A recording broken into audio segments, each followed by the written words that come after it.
All right, the broadcast is live.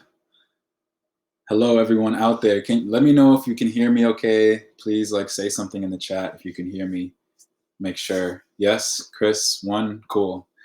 Chris, what's up? Ilyas, how's it going? Nicole, hello, hello. Awesome. So where's everyone? I want to know where everyone's from because I'm always so interested because people are staying up late to watch these webinars and calling in. Okay, DC, Argentina, Morocco, New Zealand, Brooklyn, Colombia. I used to live in Colombia. Medellin is my second or third home. Brazil, Nashville, Netherlands, Portland, Vancouver. Awesome. Sweet. All right. Well, guys, I'm really excited. Hey, Katie. Hey, Jonathan. Rachel. 1:30 in the morning. Love it. Idaho. Sweet. This is so cool. Oh, guys, I'm really excited. So thank you all for being here. Oscar, LA, what up? So I'm actually in Oakland, California, so I'm just a few hours north. Seattle, John, what's up? All right, guys. So thanks everyone for showing up. This is really cool. I'm really excited. We're going to talk about, obviously we're going to talk about copy, but really within this idea of copy, hey, Roland, hey, Madeline, we're going to talk about persuasion. Because if you follow any of my stuff or aware of my stuff, that's kind of my approach. Is not really just talking about copy as far as headlines and subject lines and things like that, but I really like getting a little bit deeper. So that's what we're going to do today. We're going to tear down 3 pieces of copy. Actually, it's 4 pieces of copy. Hey, Kevin. And we're going to talk about why they're effective, what's making them, persuasive. And then through that, we're going to take we're going to go through some strategies that you can kind of take for your own work. Because the thing that I want to get across is that these strategies, these persuasion strategies, they're applicable to any piece of content, any type of copy that you write. How we present them is going to be, it's going to be helpful to see them within each different type, like ad, email, sales page. But just keep in mind that these are things that are going to be able to be used across all types of copy, long form, short form, whatever. All right. So let's get started. Yeah. You guys ready? I think everyone's ready. All right. So we got a nice little slide deck here. You're going to still see my little face in the corner, hopefully. Cool. All right. So guys, live copy teardown and strategies. I'm really, really excited for you all to be here, catching this live. Throughout, if you have questions, we're going to have a short Q&A at the end, but if you have questions as you go, just ask them, and I will try to answer them as I go while still trying to stay on time because we want to, at least under an hour or maybe just over an hour. So, all right, so let's do it. Yeah. All right, so live copy teardown and strategies. Let us begin. Let me get started. All right, so here's the agenda for today. So first I'm going to talk about persuasion. I just touched on it a little bit, but I really want to dive in a little bit deeper, just kind of my take on persuasion, because I think there is kind of a misconception of what persuasion is, right? Some people kind of think of it as this mystical, theoretical idea, but really that persuasion is like the foundation of everything that we do as marketers and as copywriters and content writers, right? So this is really important. So I want to introduce kind of an idea behind that can help you just kind of serve as a foundation as we go through the rest of the content. After that, we are going to, hi, Jelena from Serbia. After that, we're going to go into the teardown. So we're going to do a couple ads, a couple emails, and a sales page. So we're going to talk about the persuasive strategies that are present throughout all of those, talk about what you can take away and how you can use them for your own work. And then we're going to finish with hidden addictions. So these are 3 kind of persuasive concepts that you can use in your work. And these are kind of concepts as far as you'll see them and then you'll immediately start to think about ways that you can apply them to your own work and to your own copy. So these are really, they're pretty juicy, not gonna lie. There's 3 hidden addictions. So we're gonna talk about those when we get to the end. So that's kind of our agenda.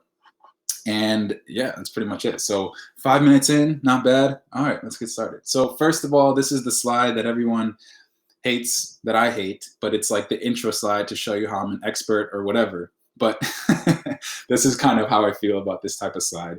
But for anyone that doesn't know me, my name is Tyler. I am a copywriter, obviously. I'm also a copywriting coach and a strategist. So I started with, so these are kind of just the brand stuff, but so I started with Agora back in the day. And if you know Agora, they are a direct response publishing company. They kind of wrote the book on direct response copywriting. So after my time there, I went off into the world of freelance, and for the past 5 years, I've been a freelance copywriter. So I've worked primarily in tech, but I've done a lot with entertainment brands, software brands, personal brands, entrepreneurs, things like that. So these are some of the people that I can tie my name to. Copywriter Club. I love the Copywriter Club. I actually got a chance to speak with them or speak at their conference, which I think was like the last real life conference in the entire world. It was on March 10th before everything shut down. So that was really cool. But yeah, so that's me. If you want to learn more about me, we can talk about that later. Just go to my website. But let's get into the content because it is about you. It is not about me. So let's go. All right. So this is my spiel on persuasion, guys. So persuasion, like I said, I think, persuasion for a lot of copywriters and content writers, they think of it as this theoretical idea that somehow by writing good copy, we become persuasive, right? But for me and for everything that I teach, persuasion it's not only the core of what we do, but it's also the reason why any of our marketing exists, right? So what is persuasion? The long, drawn out explanation that I give is that persuasion is making somebody do something that they would not have done otherwise without your push, right? So it's helping someone do something that they wouldn't have done either by choice or because they just didn't know about it, and then helping them do that thing. The simple way to think about it, and the best way to think about it in terms of copywriting, in terms of helping your customer and helping your prospect, is a nudge. That's it. Okay. Persuasion is a nudge. Persuasion is not ethical. Persuasion is not unethical. Persuasion is just persuasion, right? It's just pushing somebody towards the place that they need to get to, right? Again, this can be something that they know they need to get to, or it can be helping them overcome invisible obstacles, things that are holding them back, right? It applies to everything, whether you're selling a keyboard, whether you're selling your coaching services, whether you're selling a refrigerator. Persuasion helps that reader get to their goal, right? The conversion, right? Conversion copywriting, it's kind of a buzzword that's been happening in the last few years.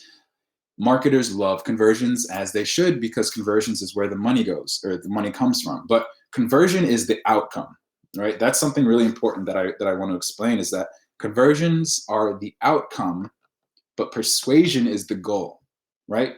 When you focus on persuasion, this idea of pushing somebody to transform or reach something that they might not have done otherwise, then conversion is what you get, right? But persuasion takes into account way more than just conversion copy, right?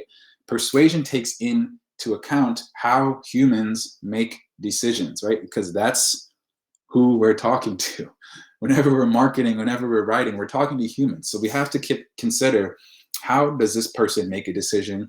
What do they need at each stage of the decision-making process? And how do we help them get there, right? So that's kind of the idea behind persuasion. And this all comes from science, right? The beautiful part of copywriting, and why I like copywriting, why a lot of you probably like copywriting versus content writing, is because there's a science behind it. There's kind of this psychology that explains how people do things, what they need to make certain moves, right? So I'm going to explain really quickly. I'm not going to, I know we're writers, we're not mathematicians, so we don't really like graphs too much, but this graph is very crucial to understanding persuasion and understanding what we need our copy to do within the context of whatever it is we're writing, right? Website, email, landing page, whatever. So when I say science, I'm talking specifically about behavioral science. So this is a model called the behavioral model, which was made by BJ Fogg. So some of you might have seen, Jonathan likes graphs, good. So some of you might have heard of this, but this is called the behavioral model. And this was created by BJ Fogg. Now, BJ Fogg is a behavioral scientist at Stanford University. His whole job, his whole life is studying how people behave and how people make decisions. And this is the graph that explains how behaviors change, right? And this is really important to understand, because even though this applies, we're going to talk about how it applies to copy, but this is how this applies to everything, how behaviors change over time, how people deal with work, their families, everything. Okay, so very quickly, you probably already have been looking at it and you understand it, but let me just quickly explain it. So B equals MAT. So behavior, right? To get some behavior, we have to have motivation, we have to have ability, and then we have to have a trigger. And when those three things meet, then we have a behavior, right? And if that trigger, when we put in that trigger, right, and that trigger can be our call to action, that trigger can be whatever piece of copy that we're talking about. If the result of that trigger lies above this line, then it succeeds. And when we say it succeeds, that means action, right? We get the click, we get the conversion, we get them to move forward in our funnel. But if it fails, then nothing happens, right? They bounce, they leave, they don't convert, which is the worst thing as a copywriter, because our job is to get people to take immediate action. So on this side, we have motivation. On the bottom, we have ability. If the motivation is high, right, then we're going to do almost anything that it takes to make sure the behavior happens, right? So let's say, just as a quick example, let's say I'm motivated to lose weight, right? I have a high motivation. That means if I go on a landing page and it's a really crappy landing page, it's poorly designed, it's not user-friendly, it just looks like crap, I can't even find the button, that means it's really hard to do, right? But since my motivation is so high, I really want it, then if I land right around here, right above the trigger, then it's still going to work. That person is still going to click that link that I have in my work. But if the motivation is not that high, right, it's like, I kind of care, but not really. And then it's still hard to do, like it's not optimized, it's a crappy landing page, then I'm going to land below the trigger, and then nothing's going to happen, right? They're going to bounce, they're going to leave, right? So that applies to our copy, because it depends, within this context of whatever we're writing, you have to know how high is the motivation and how easy are you making it for them to act, right? If they don't have very much motivation, you better make it super easy to do. So then they'll click, right? If they don't have a lot of motivation and it's hard to do, then you have almost no chance of affecting their behavior. And that's what we're doing. We're affecting their behavior. We're not necessarily changing them as a person in that moment, but what we are doing is changing their behavior in that moment. And when we can change their behavior successfully, that's when you get a click. That's when you get a lead, a sign up, a product, add to cart, whatever. But whatever you do, everything you need to do, keep this in mind, guys. This is super important. Motivation, ability, and the trigger. So if you can make all those things meet, then you have behavior, okay? So behavior model, just Google it. You can kind of learn more about it. On his website, he has more stuff about it. But this is like, I just love this chart, because it explains human decision making, right? Because that's what it all comes down to, right? How humans make decisions, okay? So keep that chart in mind. Any questions? Let me know. Math people? Cool. All right. So now we're going to get into the teardowns, okay? Let me see if you have questions. Good for now. All right. So now we're going to get to the teardowns, guys. So like I said, the first up, we're going to talk about Facebook ads. And remember, as we go through these principles that I explain, they are going to be crucial and applicable to everything. But I'm just explaining them within these certain categories because it's kind of easier to explain that way, and because it's more visual. All right. So first up with Facebook ad. So your primary goal with a Facebook ad is to be the imaginary friend. All right. So what does that mean, to be the imaginary friend, right? So it kind of plays off this idea, the idea of entering the conversation in your reader's head, right? As marketers, that's really our job. You don't want to come out of nowhere and speak some foreign language. You want to enter your prospect's head, like enter the conversations that they are already having, right? One of the keys to copywriting and marketing is that you cannot create a desire out of nothing, right? Your job is not to create desire. Your job is to find the desire that's already in their head and then prioritize it, like liven it up and make it an urgent thing, right? Prioritize that. So when I say, I could have wrote enter the conversations in our head, but I said be the imaginary friend for a specific reason, because when I say this, and don't think this is like the only way I know how to explain it, because it's kind of a creepy idea, but imagine that you're with your reader, but you're not just like there or talking to them. Imagine that you have like a camera in the corner of their living room where they are that sees how they're doing, what they're doing, and it can also read their mind. Right? So you're an imaginary friend because you know all the deepest, darkest secrets of this person. You know what's really pushing them.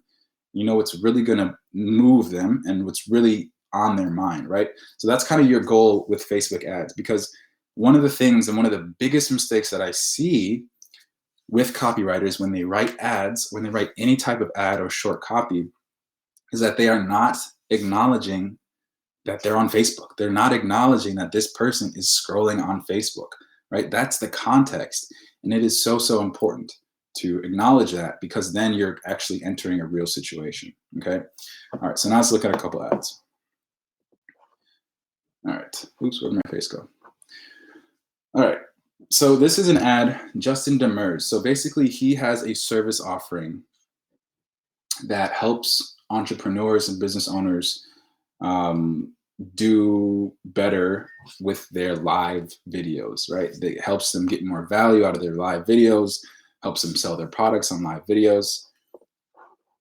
One of the biggest things that is super important here, like I said, is to be that imaginary friend and enter that conversation. But in that same note, one of the keys that you have to do, if you're going to catch somebody out of that daze that is social media, that is Facebook, as they're scrolling and scrolling, you have to snap them out of that. And the way to snap them out of that is to disrupt their flow, right? Disrupt whatever zombie state that they're in. How he does this here, and one of the most important lessons, like if you don't write down this, if you don't write anything else, is that Justin knows how to capture the big idea, okay? So if you've heard the big idea, just let me know in the chat, because for me and for a lot of people, big idea is probably like the #1 concept within copywriting. So Usman's heard of it. A couple other people have probably heard about the big idea. David's heard about the big idea. So Oscar hasn't. Harry's heard about it. Hey, Harry, what's up? Frank, yeah. So big idea is this term coined by my old boss, actually, my old boss. So Mark Ford, he's the co-founder of Agora. Years ago, he coined this idea of this concept of the big idea. And basically, it is what it sounds like. Every piece of copy has to have one central idea that everything else flows beneath, right? Without this big idea, then there's a couple things that happen. It is really hard. Number one, it's really hard for your reader to focus on and understand like what the point is.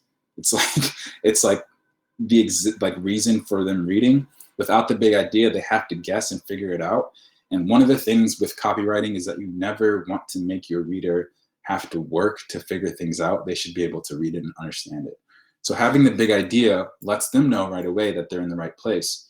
And also, it conditions them, right? It conditions them to read the rest of your copy through this lens of the big idea that you have created, okay?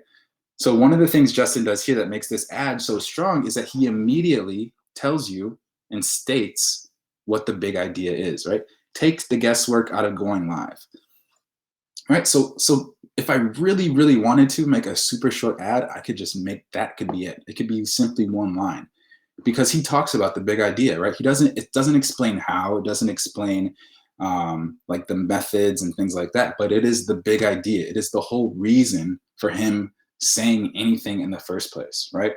And so when you establish that big idea, then everything else can start to flow. All right. One thing to understand. So we talked about kind of behavior change with that, with the chart. The whole reason this works is because humans follow a decision-making process, right?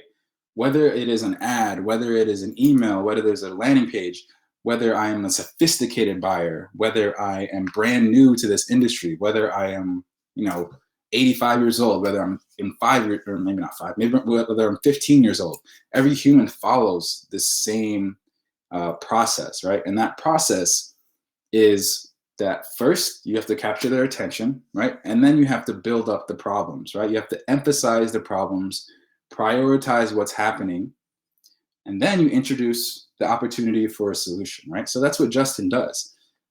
He states the big idea, right? He grabs your attention because he understands his readers and that this is something that is on their mind, right? He's that imaginary friend that can read this person's mind and understand what they want. And then he starts to emphasize the problems, right? And one of the best ways, especially for Facebook ads, maybe you've seen this, but especially for ads and short copy, is to immediately help your reader visualize what's possible, okay? Whenever you can help your reader visualize what life would be like if they decide to work with you or if they decide to buy your things, then it makes the entire situation much more real, right? With short copy, that should be the second thing you do right after you state the big idea, okay? So it takes the guesswork out of going live. And then immediately, imagine if, right? And so now I'm thinking about what life could be like if I could take the guesswork out of going live.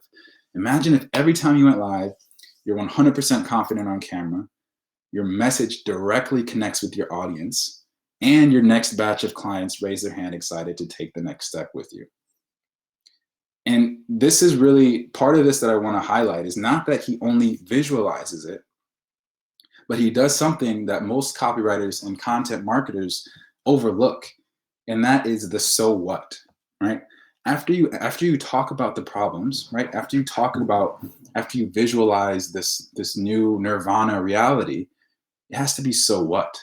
Because even if you tell me about how great something could be, my question is, okay, so what? Why does that matter? Why should I care about that, right? So within your copy, after you emphasize the problems, right? After you paint the picture and help them see what's going on, always answer, so what? Here, what is his so what? His so what is, if you're confident on camera, then your clients will be more excited to take a step with you, take the next step with you, right? So he's saying, if you're confident on camera, so what? Well, then your clients will want to work with you much faster, right? And this is something, this is an ad that you might see and you'd be like, okay, this is pretty easy. Like he's just kind of nailing down a couple of lines. But the point is that he acknowledges each part of that decision-making process, right? He catches your attention, builds the problem, introduces the idea of a solution, which is also kind of done here at the same time, but then he answers, so what, right? And after you answer, so what, then you just have to do two things: acknowledge their hesitations and then give them the opportunity to act, right? After you introduce your solution, acknowledge the hesitations and give them the opportunity to act. So how does he acknowledge the hesitations? There are bunches of ways that you can do that. Social proof, data, testimonials, those are the most common. What he does is he is taking this role of the imaginary friend that understands the questions that still linger. So I'm thinking, like, after I read this, I'm like, yeah, that sounds damn good. Like, ooh, I like that. But I'm like, I don't know, that sounds kind of expensive. So he knows that, and he says, yeah, well, it only costs $37. I'm like, okay, well, that's good to know. But I don't know if it actually works. Like, I don't know if people are actually liking it. Well, 1,000 other people liking it. Okay. And so this is why it touches every single element of attention, interest, desire, conviction, and then action. And this is done in, less than 100 words. I think a lot of copywriters, they think about, copy as having to be this long, formulaic, long piece of content, but you can fit all the principles that are necessary for decision making within short copy. So that's this, but let me show you now an example that is not so good. Another Facebook ad. Wow, sorry about that. I have another Facebook ad, but this one is going to be one that you would probably recognize, like the style of it. And it seems good on the surface, but there's a lot that's actually wrong with it. So let me quickly share my screen. Okay. You guys with me so far? You guys still with me? Let me know if you have any questions, but let's see. Yes. Yes. Good, Carrie. Thanks, Sergio, Ilyas, Katrina, Frank, Xavier, Subzay, Oscar. Awesome. All right. So this is an agency ad, and I'm sure if you're on Facebook or you're on Instagram or you're swiping through the Instagram stories, this is like the type of ad that you see all the damn time. And it is like, it's so obnoxious. I'm not saying that these guys are bad. Sebastian, I'm sure he's a great dude, but these types of ads, they are everywhere. And I'm going to break it down really quick. So remember the first thing I said. The first thing I said about the ad is that it has to have the big idea, right? The big idea explains why the ad exists, and it also gives context and conditioning for the rest of the ad. So if you'll notice, this thing starts off with a very common strategy or tactic that people use is they say, let's talk about the things that you don't want, or let's talk about the things that I'm going to help you change. Where are your case studies? What are your credentials? Do you have 3 years of experience? What degree do you have, right? So the idea is that they're trying to make you think of, obstacles that you have, that you come across in your life which are stopping you. But what is the problem here? Right? The problem is that we have no idea what the big idea is. I have no idea what the context is. I have no idea what he is talking about. Like, yeah, these things, I understand these sentences and I understand agency owners, but what's the context, right? So all he would need to do, first of all, I don't know why he has so many damn X's. 3 is the magic number. 3 is the number that, like, psychologically you remember it. So I would only have 3 X's. But the thing that's missing that can make this much stronger, and what you need to remember within everything that you write, state the big idea first. If he would add just one line that says, hey, agency owners, you don't need to deal with this BS anymore, or something, whatever, it can be something similar. But as soon as you state that big idea up top, then these X's and these things that he's talking about, then that has much better context. And then I can nod my head because I know what the hell he's talking about. I know the context and the situation that he's referring to. But when you just start off by just talking, just rant, this doesn't do anything because I have no idea what the context is. So after that, you have to make the situation real, right? So we talk about what are the implications. So this is what he should have started with. If you run a digital marketing agency, there's a good chance you hear these all the time. Most agency owners feel stuck in the mud when they hear these things. Okay, so this line, I'm sure many of you heard of the idea of burying the lead, right? So you're burying, like you're hiding the good stuff, or you're hiding some of the most important stuff. This line that I just highlighted, this is like the big idea that should start the ad. I would probably want to word it a little bit better, but you have to have this big idea up in focus so that everything else that you're doing has better context. If you would have started with this, right, then these would have more context, and then it would make more sense why he's making a video. And also to flash back to the other ad, why it was so good, I still don't know why this exists, right? He has not answered so what, right? He really has not answered so what. He's basically just saying, hey, these things suck, right? Well, I can help you. Like, there's something missing there, right? You're telling me these things suck.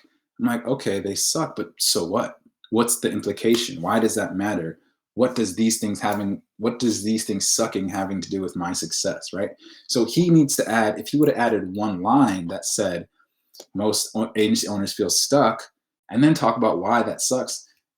Well, they feel stuck, and being stuck can be stopping your growth. It can be slowing down your revenues. It can be blah, blah, blah, blah, blah, whatever. But the point is, if you're just talking about why it's bad and then not telling me so what, then it just doesn't hit, right? And so then I'm like, okay, you put together a video, but I'm like, so what? Now I'm like, so what? All right, so let me know, does that make sense, guys? Does that make sense that you have to set the context first and then talk about the situation, right? Because without it, then the context is lost. Let me know if that makes sense to you guys. And then once you set that context, if he just would have done the big idea, then the rest of the ad would have probably been more powerful, because then this type of stuff, it makes more sense, right? Because he is giving you some conviction, he is adding urgency, but again, there's just no big idea. All right, so let me know if that makes sense for you guys. I think my face is big now. It is. Hey, look at the chat. Yes, makes a lot of sense. Makes total sense. Absolutely makes sense. Big idea is as the same. The big idea is the same as the Facebook video. The climax should be at the first 5 seconds. Exactly.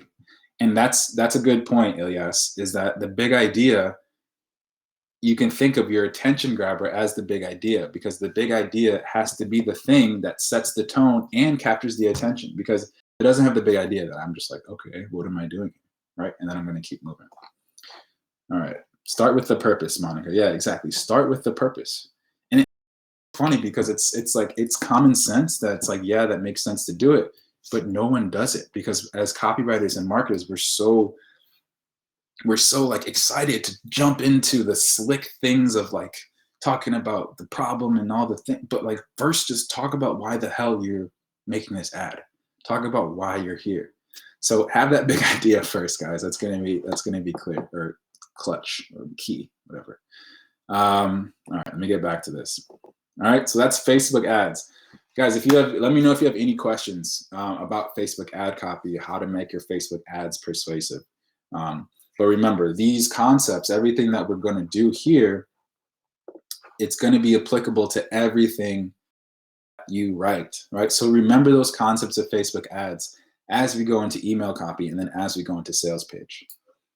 Later, can you discuss conviction more? Yeah, for sure. So I'll talk about conviction more. Really quick, I'll talk about conviction. So conviction is, the idea of conviction is that so within any piece of copy, even after you talk about how much logical sense it makes, let me make my face big for this.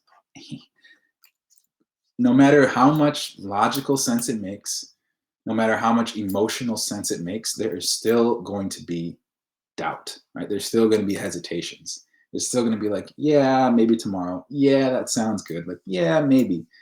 But conviction is you removing that doubt. It's you saying, look, I understand that you're having these hesitations. Here are the reasons why you shouldn't be worried about trying this out, right? It's like, so conviction could be, hey, look at these people, they did it right. Hey, don't you really want to do this? Hey, look, I have a guarantee. Hey, look, it's not so hard. Hey, look, right? So basically, it's conviction is just everything that you say after you've presented the important information about your product to get them over that hump, right?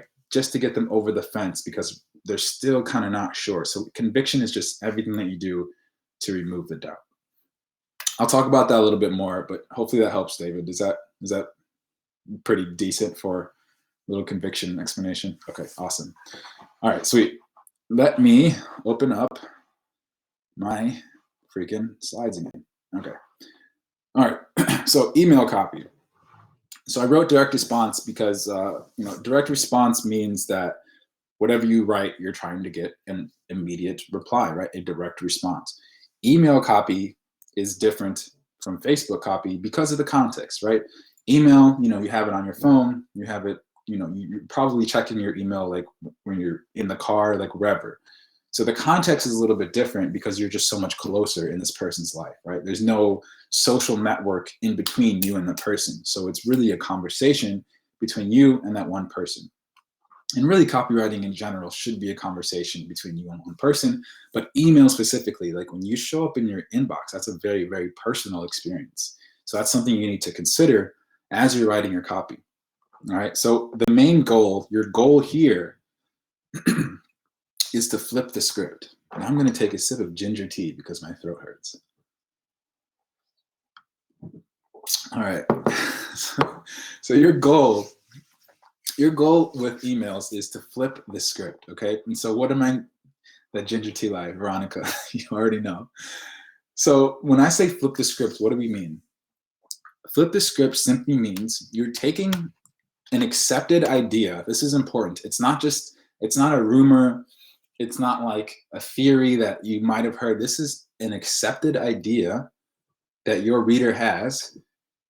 And you're saying, I see why you think like that, but it's actually, the reality is like this. My hands aren't in the picture. Here's your accepted idea. I see that. Cool. Sorry, it's wrong. Here's the reality. And I'm going to show you how to make this reality your reality, right? Flip the script. Again, this is an idea. This is an idea that you should apply to everything that you write. Take an existing fact, not a fact, take an existing idea or a way of thinking, and you have to come in and say, look, I see why you think that way, but let's change that, okay? So that's what we're gonna kind of look at with this email. And there's obviously another couple important concepts to understand beyond that. So this is an email from my buddy Donnie. So Donnie Bryant, he's actually a student of mine as well, but he writes for Agora, and he writes for Agora-esque companies, like, that real finance, that international living type of audience, right? And so these are audiences that are older, have more money generally, and they're more invested in like long-term wealth, like health and like stocks and all that good stuff. So we're going to look at one of his emails, and I think this is a perfect email because it touches on all 5 of those elements of decision making, but it also flips the script, and it just shows you very clearly. Because when I say flip the script, you're going to see it like it's very explicit and it's very out there how to flip the script. It's not like a hidden thing. All right, so let me share the screen. My voice is going already. I am not happy about that, but I do it for y'all. Okay. Let's see. All right. Get this big. All right, sweet. Okay.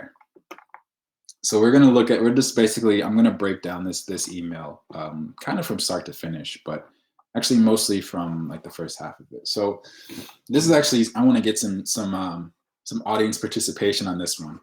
So the first thing, obviously the difference, one of the biggest, distinctions of email compared to sales pages, ads, whatever else, is that there's 2 steps to read the stuff, right? There's the subject line, and then if they don't click through to that, then everything else that you did was wasted, right? If they don't click through that subject line, then none of your copy matters, right?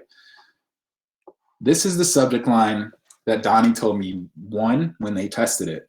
And there's 3 factors within this subject line that make it really, really strong.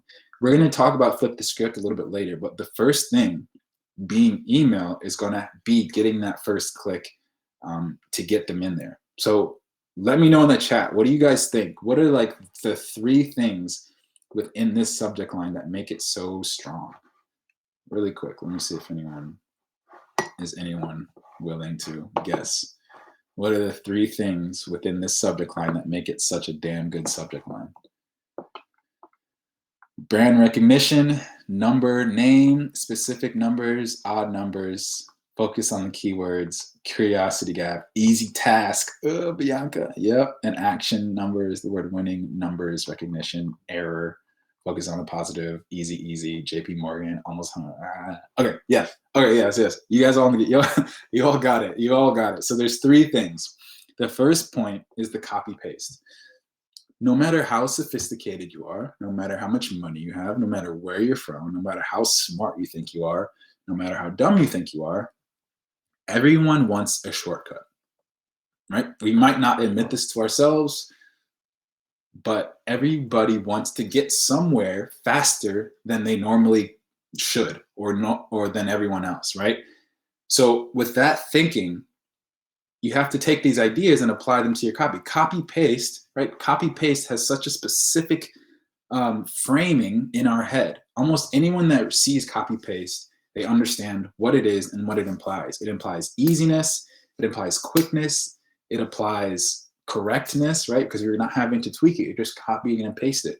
So all these things that are surrounding this idea of copy paste, it gets you interested because of the next two things. Number two is JP Morgan. If you are on this list, if you are a finance person, if you're interested in Wall Street or trading or money or whatever, JP Morgan is a name that you are immediately going to recognize and say, oh yeah, legit, that's legit. Oh, JP Morgan, yeah, like they do their thing, right? The whole point is not necessarily that it is, that this email is about JP Morgan, which it kind of is, but the idea is brand recognition. Somebody mentioned it, but it's brand recognition. The brain is a weird freaking thing, because as soon as we see these names, then we instantly say, okay, this must be credible, or this is worth me investigating. If I would have said copy paste Tyler, Bank of Tyler's winning trades, and like no one would care, right? So as soon as you can have that brand recognition, JP Morgan, then I'm in. And then the last 99.52%.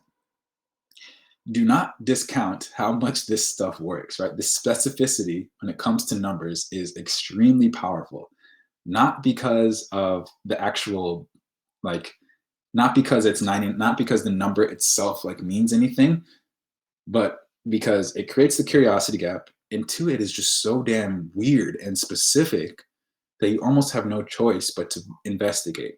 99.52%, like what the hell? And I think a lot of copywriters and marketers, we see these things and think they're kind of gimmicky. Like, it's like, why do you call it $99 instead of $100? But it's because the brain finds that, and it finds a disruption, and it needs to figure out, it needs to find the answer, right? It needs to come to a conclusion. It needs to close that loop. And so that's one thing you really need to take advantage of within your copy, is that you have to create these open loops and then make them close it, right? Help them close it. Create this open loop. That's what curiosity gap is creating an open loop and being like, yo, if you want to close it, keep reading, and then you'll close it for them, right? Okay, that's really like the super important part, is create those open loops.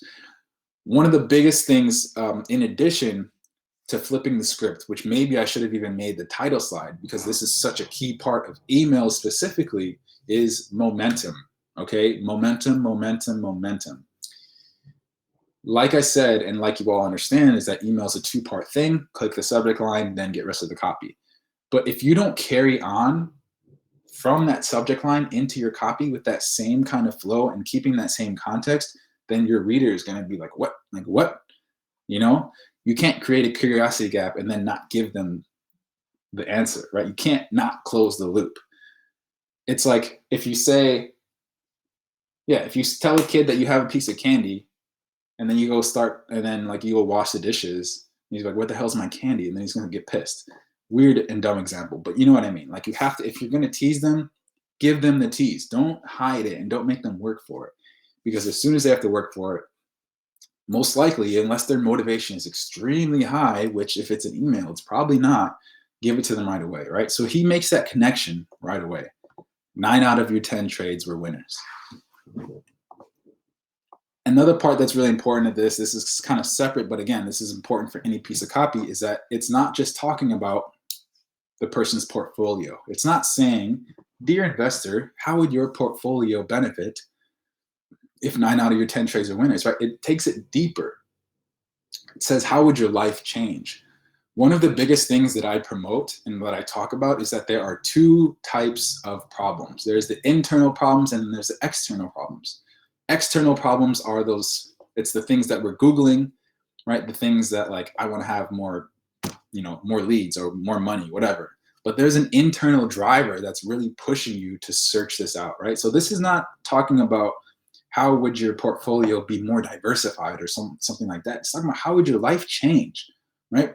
And obviously, if you're selling like a pencil, you don't have to talk about life-changing things. It's different.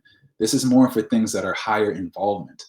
But you, whenever you can, whenever you can, tie the big ideas to internal problems, right?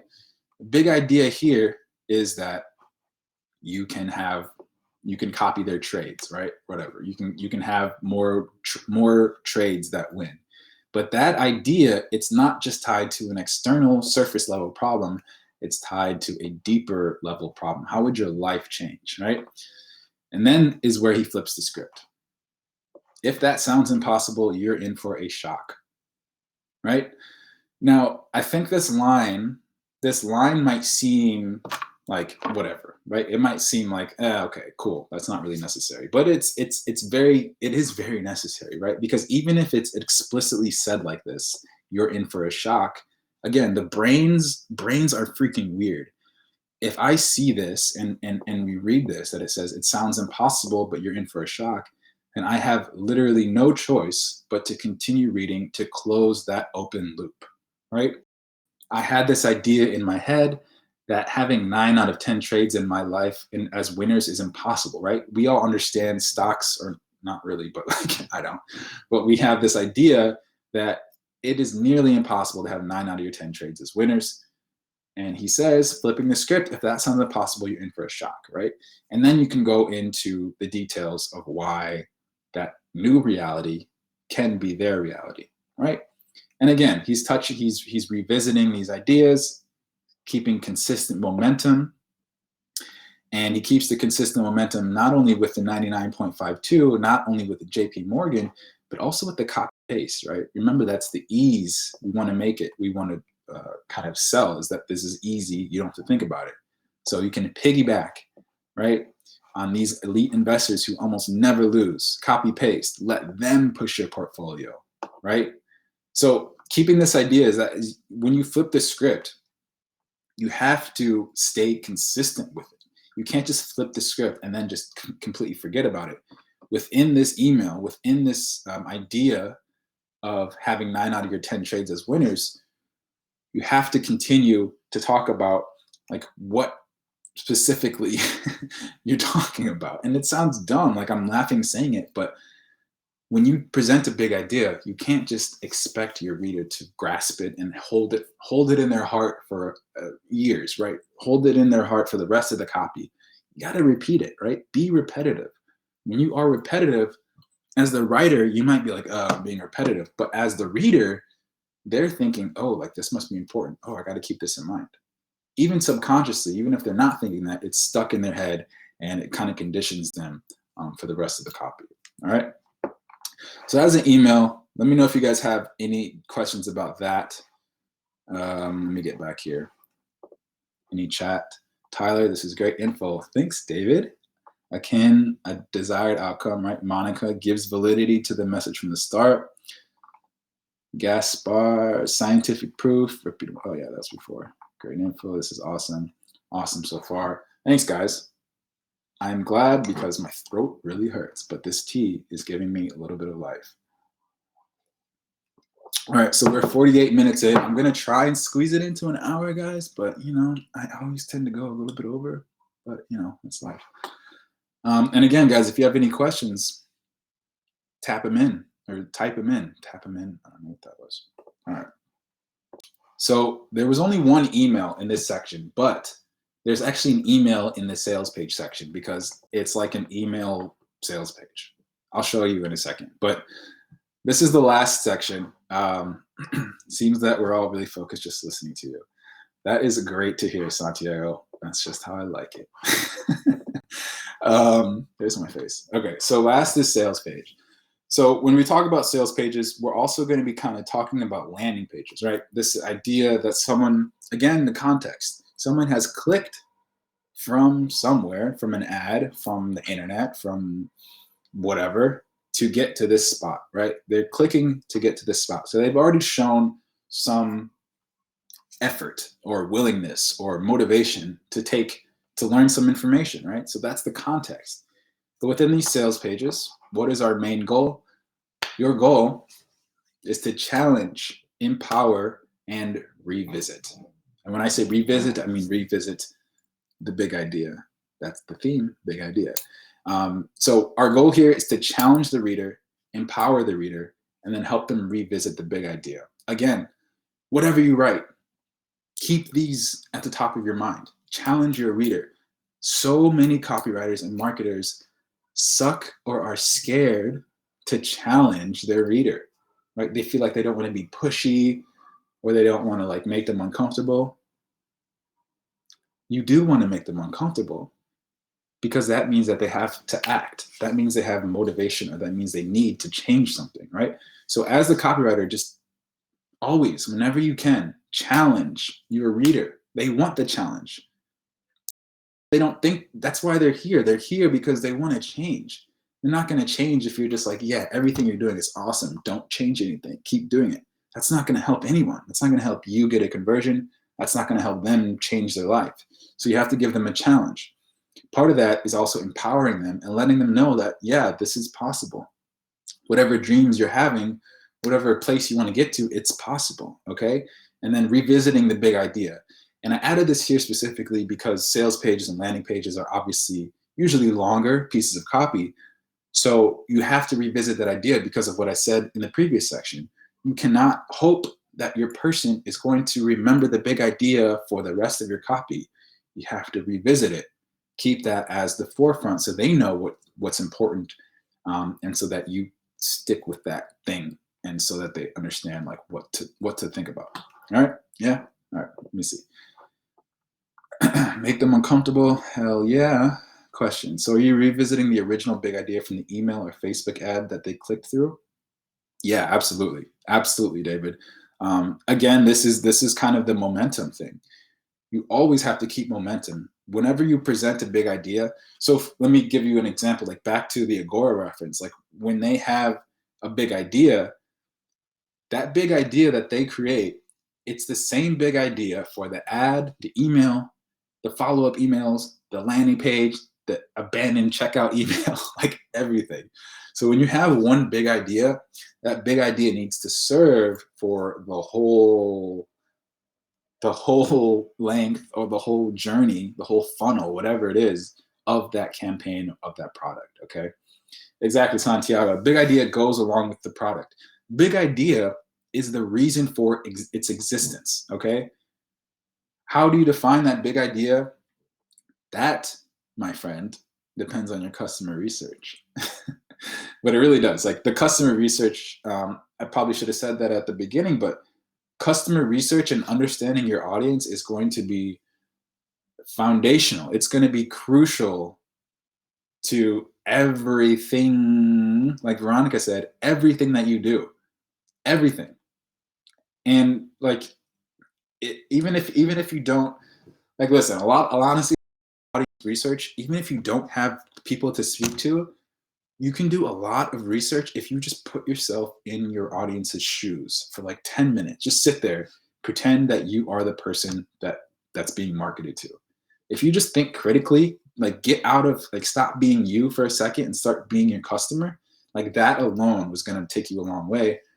Just considering remember the internal problems. What internal problems am I trying to solve, right?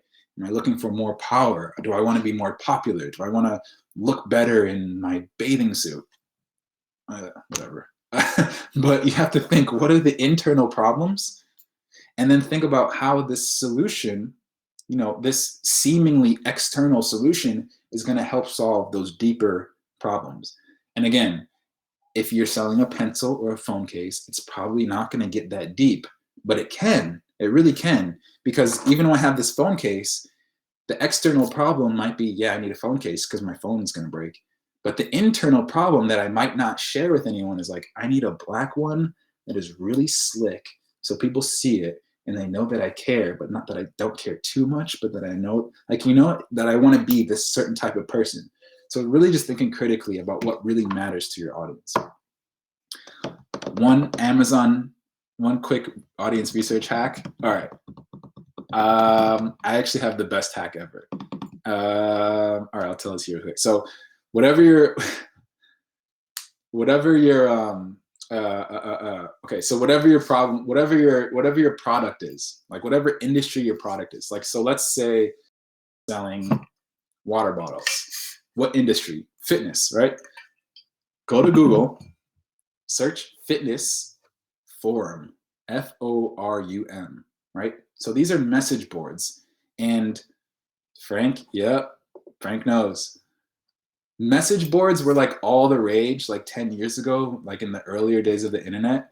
And for some reason people forget about them, and we think that they don't exist anymore. But message boards are, oh my God, like it like freaks me out, because if you search, if we have time at the end, I'll do this on my screen so you can see. But if you search a forum, they will explain in the exact voice that they speak in what their problem is, what they've tried, why they're frustrated, how they're frustrated, what they want, who they want to be, and they will take an immaculate amount of time writing this out for you. Like they did the research for you, and then they present it in these forums, and people takes a lot of time to answer them and to help them out. So just look in forums is my short answer. Look in forums. But most people don't do it because they think forums are stupid or something. But Quora is also pretty good, but Quora is like, I don't like Quora. It's like, it's most of the people answering are kind of like self-serving, I think, for me, in my opinion. Like Quora just kind of seems like I'm going to be the expert, so that's why I'm going to answer your questions. Whereas forums is like, I have a problem, and people are like, I'll help you solve the problem, right? So it's much more genuine and personal. But yeah, so that's, sorry for getting off track, everyone. But yeah, all right. So, oh my God, my throat hurts so bad. Okay. All right, so last section. Reddit, yeah, Reddit's also good. I used to be addicted to Reddit, but I deleted the app and I feel so good. So sales page, your goal is to challenge, empower, and revisit. Okay, so Ramit Sethi is probably my favorite copywriter that exists in the world. And I don't think he's a copywriter. He's not a copywriter. He's a business owner or whatever. But he is the founder of I Will Teach You to Be Rich. He is an entrepreneur, and he just understands decision making. He understands like the decision-making process, and it is so clear in his copy that he has like a strong grasp of it. So that's why I wanted to highlight some of his work. So interesting enough, this used to be Earnable. So Earnable is a product of his, and he had a full sales page like built out, really good. And when I was putting this presentation together, he closed it. He closed the freaking program. So now when you go to this website, all he has is the waitlist page.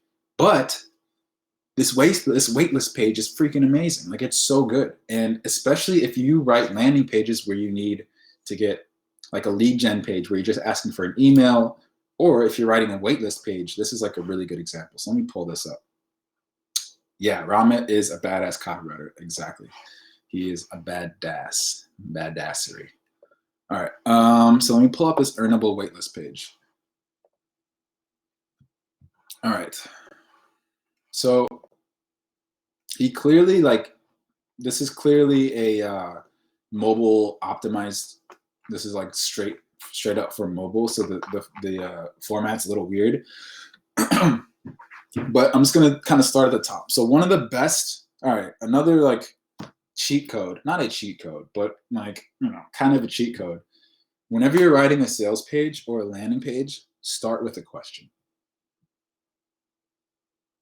That's it, guys. See you next time. No, but if you start with a question, because starting with a question puts your reader on center stage, puts them in center stage, right? It puts them on the spot. It instantly brings them in and makes them active. So when you ask a question at the start, you as the reader, you can't just coast through this anymore. You can't just casually go on. You have to answer the question in your own head, obviously. But when you ask this question, it makes the reader so much more involved into your landing page that they are going to be just so much more likely to, read the rest of it and actually remember it and hold it. So look at this, this subject line is just great. What if, so again, remember from the very first Facebook ad, that visualization of what life could be like. So he's doing that right away. What if, right? So that has my attention already. What if you could start a business? Okay, right? So he knows his audience. He knows that we want to start businesses. I'm like, all right, my eyebrows are starting to raise. That pays you, what? That pays me, okay, I'm interested, to live the life of your dreams. Get out of here. Like I'm in. I'm already in, right? This hits the internal problems, right? it's not that I just want to like make money, right? Obviously money is going to be kind of a strong motivator, but it's really to live the life of my dreams, right? When you're promising that, like, what is your answer to this question? And I'd be like, hell yeah. Who's going to say no to this? Or who's going to be like, nah, that sounds stupid? Like, no one's going to say that. So whenever you can ask a question, like, yes, make it a question that's easy to get their head nodding, but at the same time, don't make it too easy. Because if you can make your question a little bit, make it dive in kind of deep, then it makes them take it so much more seriously, all right? So as soon as he asks that question, then he says, soon you can. And remember, what was our 3 things for sales page? It is challenge, empower, and revisit. So he's challenging you, right? He's kind of saying, like, without saying it, like, you better start that damn business. And he's saying, empower you, right? You can, right? You can live the life of your dreams. I'm empowering you. I'm saying, like, you can do this. He's not saying, I can make the life of your dreams. He's saying, you can do it, right? You can do it. You can do it. All right. So this is a landing page. So he kind of cuts to the chase really quickly, but look how he does it, right? So he has that attention, right? He's building the interest, right? He's talking about why this matters, like why he's talking about the implications, why this is something that you need to prioritize. And then he starts to talk about the solution, right? Earnable breaks down the hidden steps behind starting a business, right? So that's his big idea. Earnable breaks down the hidden steps behind starting a business. If he was not as talented of a copywriter, or if he didn't want to, like, whatever, he was feeling uninspired or couldn't think of anything, he could have just led with this. Probably not in the same, it wouldn't have been as effective, but this is the big idea. And remember what we said, if you can lead with the big idea, then the rest of your copy can kind of just flow, right? So his big idea is that Earnable breaks down hidden steps behind starting a business, right? That's what this product is, okay? And then it's more empowerment. It's more challenging, like you can start a business, but now he has to answer, so what, right? And here's another little thing, like from our email, step by step, all laid out, so it's already easy. But now he has to answer, so what, and kind of give us the details. And he does, obviously, he does, because he's a great copywriter. You get the playbooks, right? And he's not just saying, look, I'll give you the playbooks that detail things. He says why that matters. So what? To start and grow your own business. Remember, that's the big idea. So he's going to be revisiting that all the time. A community that you can turn to for answers. Events. Meet Ramen. This is just Meet Ramen because he's like famous and stuff. But then white glove support to help you get the most out of it, right? So not only is he saying that this can help you start a business, but he is breaking down the hesitations. Any hesitations that you had are gone. It's going to cost too much money. Nope. 60-day money back guarantee. I don't know if like people are going to help me. Nope. Support. I need people. Community. Playbooks, right? So any question, like any reason that I could have for not wanting to do this, he acknowledges. And again, one of the most important parts is that he revisits, right? And by revisiting that, it doesn't have to be from you. It can be from other people, right? It can be from testimonials. So this is all conviction. This is all conviction, right? Removing those hesitations.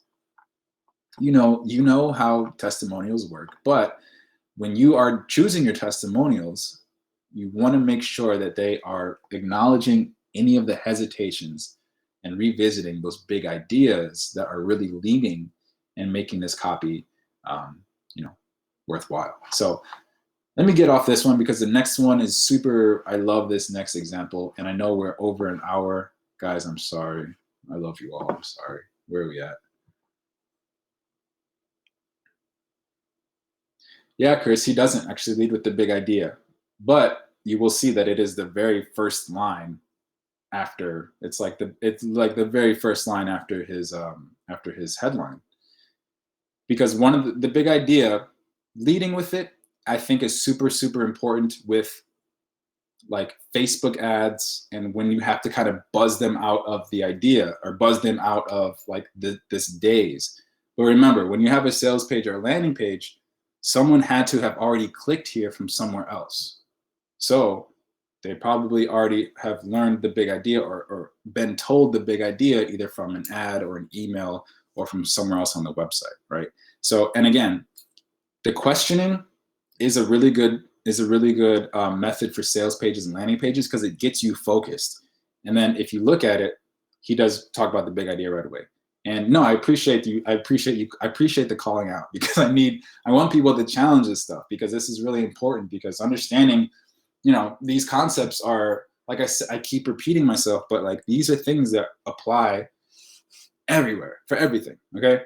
All right, so I'm gonna try and, guys, I'm sorry. Thank you for sticking with me. I know we're over an hour, but we have like 10 minutes left. If you really have to go, don't stay. All right. All right, so that is the waitlist page. And then the second example, and I mentioned before that it's kind of an email / sales page. It's another Ramit. I love Ramit. I think it's Ramit, but I love Ramit as a copywriter. He is, let me see. We're all loving this. It's okay. I'm not trying to go back to work. Cool, Frank. Yeah, work's overrated. So this next example, this is like, I think if you want this, because I'm going to show this to you, but if you want this email to study, like, let me know. You can send me an email afterwards because in my opinion, this is like the perfect example of what a sales page is, what it needs to be. And it hits all of the points like so well. And it was a freaking random email. Like I was literally in my Gmail, like looking for Ramit stuff, and this was just popped out. So ridiculous. But let me pull this up. Actually, I love reading these chats, by the way. I'm so bad at these. I'm so bad at like sticking to the schedule because I like the chat so much. Okay, sweet. All right, presentation, share screen, Chrome tab. Okay. I'm gonna try and go through this quickly, guys, but there are like some takeaways that I think are extremely powerful. And okay, so context. Remember, this is an email. Oh wait, can you see it? Oops, sorry. There we go. So the context is, remember that this is an email. So remember what our goal was to flip the script, right? Take an idea, take a reality that they have accepted and turn it on its head. So you can see right away. So the idea that he's saying is that it's funny how people look to famous people for cues on how to be successful, right? So think about it. We think about their morning routines, the clothes they wear, and the brand of toilet paper, which is kind of a ha-ha. But the point remains is that we think of successful people being successful because of little things, like little crap, like their morning routines, right? And what he does right away is he flips the script, right? But here is the thing. The small things they do are ultimately meaningless to your own success, right? That is a mic drop. He's saying those small things that you think matter, they don't matter. And so by doing that, by flipping the script, now I need to close that loop. I need to know what are the things that matter, right? So he has me. At this point, he has me, but he doesn't go straight into the opposite. He doesn't go straight into this new reality. What Ramit does and what he is an expert at doing is making these points real. He makes this so real. Look, if you think wearing Air Jordans will make you dunk a basketball like MJ, it won't. I could copy Serena's morning routine and she'd still beat me in tennis with a frying pan. And he has this funny picture, right? So this does two things. Number one, like I said, it drives home that idea. It drives home his script flipping, right? It drives home this idea that the small things don't matter. And another thing that it does, very subtle, is that it puts these successful names that we already accept as successful in our head at the forefront, right? Michael Jordan, oh yeah, he's pretty damn successful. Serena Williams, yeah, I've heard of her. She's pretty good. Right? So these are ideas that we're now like, he's basically, without saying it, he's offering us the opportunity to not be them. Obviously, we're not going to be like them, but we're able to use or kind of be in the same like mindset as them, right? So just that's the same thing as the JP Morgan thing. Just mentioning these things will kind of get you in their realm. All right. And then this is where he unlocks or unleashes the new reality, right? Before we were talking about what we thought was the truth. Now this is the new truth, right? The difference is in their mindset.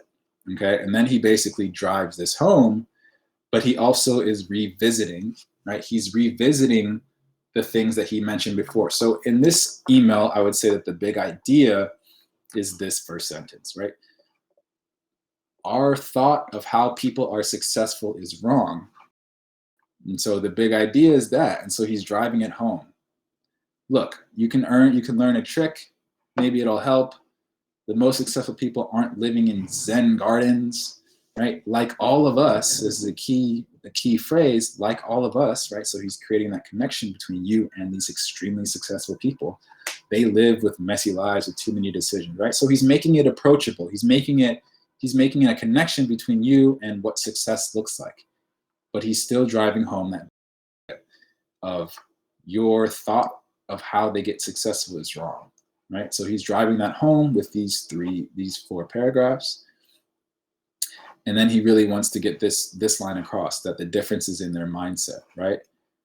And so he just backs that up because that's his kind of like secret sauce, or like that's the new reality that he wants to offer. And so he says, how does that happen? That's because they've mastered their fundamentals: time, money, relationships, and mental mastery, right? And mental mastery happens to be the name of his product. And then he talks about this new reality that you have probably already accepted just because he draws it out so well, right? So he took your idea, the little stuff matters. I don't know if I should cuss. I usually keep it clean.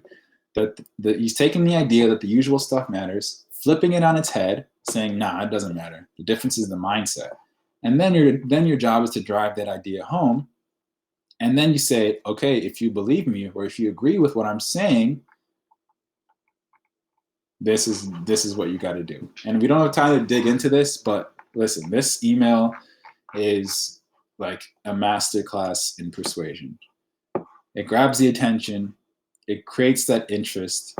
It drives that desire, right? It has that, it gives you the opportunity for success, which is finding that mindset. And then a bunch of it is just kind of acknowledging the hesitations. So that is basically, this is a sales page in an email. And really all it takes is, like I said, is following that same formula, grabbing the attention, building the interest, creating or offering opportunity for solution, conviction, and then an action. One of the things that I do actually in my course is that I go into a full, so this mental mastery is a really amazing sales page in itself. I won't click it, but in my course, I do a full hour-long analysis of all of those elements within the full sales page. And you can kind of see how he translates it to a full sales page, but this is like a mini version of it. And you can see very clearly every element of that persuasion. All right. Let me see. I got 9 chats. 9 chats. Can you send an email, please? Yes, we'll love the email. You'll end up buying the mental mastery. Guys, email me separately after this. I think my email is somewhere, but I'll figure out a way to get this. I'll screenshot this or something. Actually, can I yeah. I'll persuaded you to want the email. Yeah, send me an email and I'll send you the PDF of that screenshot, because I gotta get this webinar done, guys. You gotta stop. Yeah, too many chatting. All right. David liked the course. Tell him, David. Tell him how great that course is. But yeah, so that is the other sales page that I wanted to share with you guys. And okay, I swear we're almost done. We have like a couple more minutes. So this last section is the hidden addictions. So hidden addictions, guys, send us the slide with the record video. Ilyas, I'm not exactly sure what you mean. But okay, so persuade through hidden addictions, guys. So hidden addictions, this is a concept I learned from somebody named Blair Warren.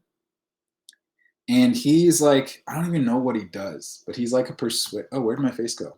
Hey, I don't know what he does, but he's like a persuasion, like he understands persuasion more like better than like anyone I've ever seen. He wrote a couple books. One is called, oh, what is it called? It's called like the #1 most persuasive sentence in the world or something like that. Like it's like a 20-page book, but it's like, it's incredible. You should read it. But anyways, he breaks down these hidden addictions. And I basically, for this presentation for you guys, I have my 3 favorite hidden addictions. And these are things that you can write down. You can immediately think about how it's going to apply to your work, and you can use it, because these hidden addictions are hidden in that the people, humans, us, you, me, most of us don't understand that we have these addictions. Addicts don't normally know that they're addicted. But the beautiful thing about being addicted, well, not being addicted, but but using addiction, is that once you are able to show that you have the drug, then the people that are addicted will have to come to you for it, right? So these 3 hidden addictions are going to be pretty useful. So #1, everyone needs to feel noticed and understood, right? I don't care how like introverted you are, or how much you want to be different than everyone else, or how whatever. Every single person needs to feel noticed and understood, right? The context is going to be different, but no matter who you are, it's not that you just need to solve your problem. It's not that you just want to go to the next level. This feeling is so much more like, it's a core element of being a human being. Everyone, I don't care how successful and rich you are, or how poor or not successful you are, everyone needs to feel noticed and understood. If you notice, especially like on the Facebook ad, and I would say definitely like any of Ramit's stuff, one of the first things he does is he puts you on center stage. He's saying, look, this is about you. He doesn't just, all copywriters, they're like, oh yeah, you should just use you because it makes the people feel more like, yeah, sure. But it's not just about using the word you. It's about making this person feel noticed and understood. You're not talking to them. You've listened. You have to show that you've listened to them, listened and understood them. It's not that you just heard them. It's that you understood them. And that's really what empathy is all about, right? Empathy is another core concept of copywriting. If you do not show that you understand this reader, then even though they might think they want to take action with you, they might think they want to follow through, they're not going to, because they don't feel understood. They don't feel noticed, right?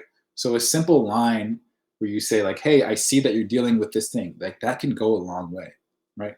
So everyone needs to feel noticed and understood, and making this an important, yes, David, that's it. Everyone needs to feel understood, guys. That's literally it. So as you go through your marketing after this webinar, as you're starting to think about, like, look at your copy and look at your marketing, just ask yourself, like, does this make my reader feel understood, or am I just talking at them? If you're just talking at someone, yeah, probably not going to do very much. Okay, so that's #1. #2, everyone needs a scapegoat. Okay, this one is extremely powerful. I think I talk about it like a lot because it's so powerful. Because the idea of a scapegoat is that someone else is to blame for your problems. And even though if it sounds like childish, like, oh, it's not my fault, it's his fault. This idea, this concept of a scapegoat, it is universal. It's a hidden addiction. We are addicted to passing off the blame to somebody else. Think about like when you hear about little arguments between a couple, like a couple, like a husband and wife or whatever, they get in a fight because the dude didn't put away the dish. He didn't do the dishes or whatever, right? The fight isn't about the dish. The fight isn't about the actual thing. The fight is the fact that you blamed him for messing up. You're like, this is your fault. As soon as someone tells you it's your fault, what do? You go into defensive mode. You're like, what? Like everything you say after it's your fault, I'm not hearing, because I'm defensive. I'm defended. I'm like, what? My fault? Like, who are you to call me out? And it's the same with your marketing, guys. If you say to someone, you are not reaching your goals because it's your fault, then they are not going to want to listen to the rest of it. You have to place that blame onto somebody, something else. And it doesn't have to be a person.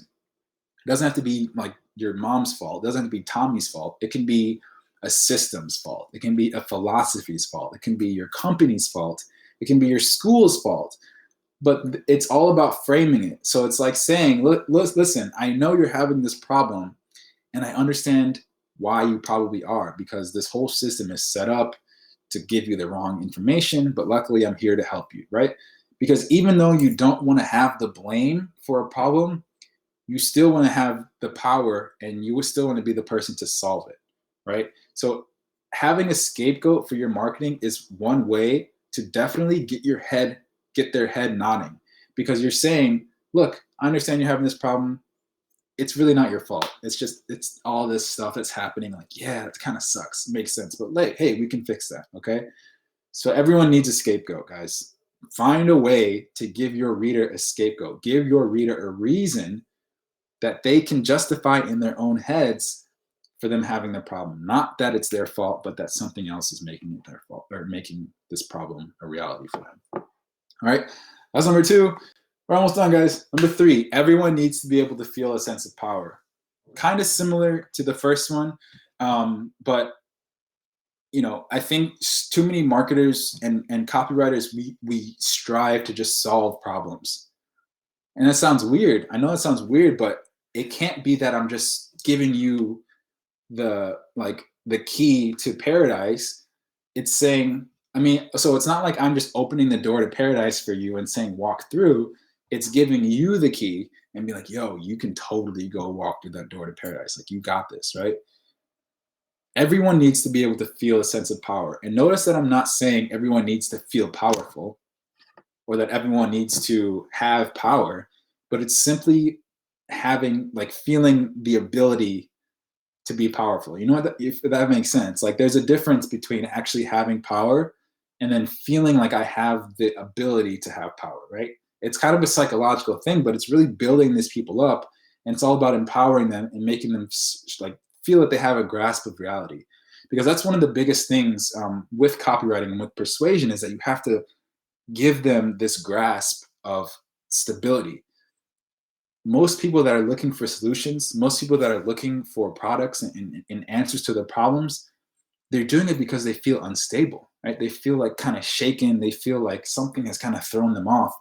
But when you can give them this sense of power, this sense of stability, then they're going to chase that feeling. Like I said, hidden addictions. If you are the one to give them this sense of power, then they're going to keep coming after you, because they're going to be like, this guy makes me feel great. This guy tells me that it's not my fault. He gave me a scapegoat. He makes me feel a sense of power. And he also, what was my first one? He makes me feel understood, right? So these are hidden addictions, guys, because when you can use these, and again, it's not about the specific wording or phrasing. It's about making sure this idea, this concept exists within your copy. Okay, that's really what it's all about. So these are 3 hidden addictions. I think David mentioned the Blair Warren book. It's a really good book. I think you guys should definitely pick that up. But understanding the hidden addictions too, and also understanding something that I've repeated myself, but internal problems, right? Think about ways that you can attach yourself to internal problems, not just the surface level crap, okay? So overall, big idea. So my big idea here, kind of going back to the beginning, but when you're thinking about your copy and when you're thinking about being persuasive, you can't just keep making your thing more shiny. You can't just be like, you can't just always worry about like how to make your thing seem better. It's more about lowering the resistance between your reader and the action, right? A lot of the times you've done all that needs to be done as far as framing the benefits, the features, the logical reasons. Then it's just about acknowledging the hesitation so you can lower that resistance, right? Help them get off that fence by knowing, and again, this is through audience research, by understanding what is stopping them? What is stopping them from taking that leap? What is stopping them from going ahead and taking that action, guys? So remember the behavior trigger, right? We're not trying to change someone. We're not trying to change the reader. We're trying to change their behavior in that moment within that piece of copy. Okay, so if you can do that, then most likely you are going to get them to take action. Because again, remember where their motivation is and their ability. If their motivation is high, they'll do something that's really hard. But if their motivation is low, it better be super, super easy for them. All right. So guys, this is the 2 minutes pitch about my stuff. If you do want to learn about how to put these strategies into play, if you want to learn not just the concept, but actually how to use it and how to apply it, this course is the course that you need to do. I think we have David in here, who was one of my students. And David, say something nice about the course. But anyways, guys, this course is, it's a full deep dive. It is not just a video course. Basically, it's about 18,000 words of long form text and video where I explain not only the concepts and the ideas, but actually how to apply them to multiple pieces of copy. It has examples, it has quizzes, it has over-the-shoulder analysis. Like if you like some Aramit sales page stuff, there's a full like 1.5 hour sales page analysis of his exact sales page that goes throughout the course, and it tells you how he hits every single level of persuasion. And it just really, I think it's a good look at how to apply some of these concepts that I've shared here into your real work. And actually, really quick,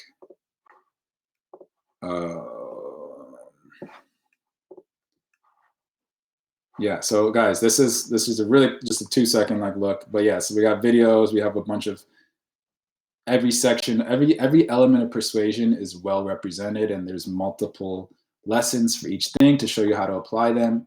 And there are bonuses and quizzes and all this good stuff. I don't want to go on to that too far, but guys, I mentioned that because there is a offer. So this offer, it expires tomorrow at midnight because tomorrow's my birthday. Tomorrow I'm turning 30, and as my last good deed of someone that's 29 years old, I have this offer where I am giving you the full course plus 1 hour of coaching, one-on-one coaching with me for $197, right? The normal price of this course is $297, but for $197, you're gonna get the full course, and then you're gonna get me for an hour. And on that hour call, we can talk about your copy, your business, whatever you need. So guys, if you want to get that course, I'm gonna throw this in the chat. That is the direct link to the checkout.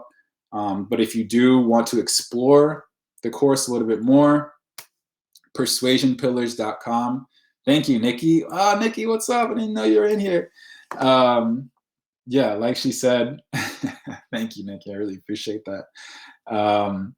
You know, the call in itself is honestly kind of worth the $197. I think it's kind of basically what I charge for a call normally.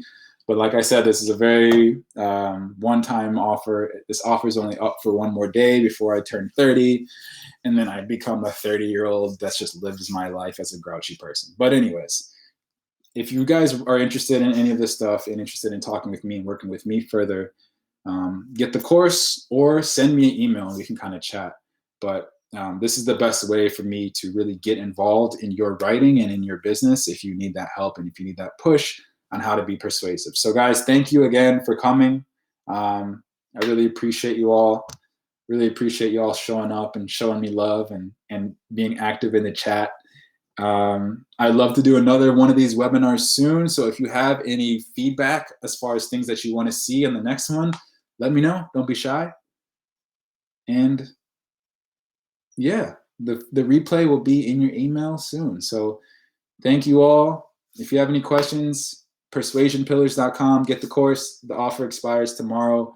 So don't miss it because it'll go right back up to $297. So thanks everyone. Have a great day. Much love.